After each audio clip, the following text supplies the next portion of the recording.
Hi, this is a video showing you how you can tighten a potentially loose wire connection.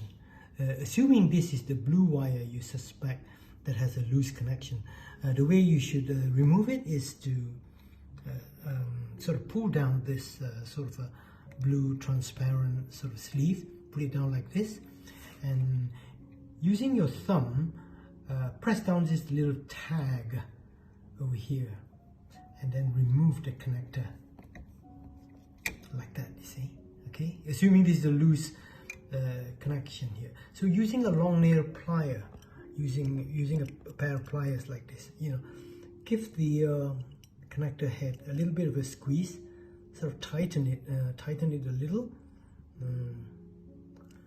and then put the sleeve back like that and reconnect the connector like that, you see.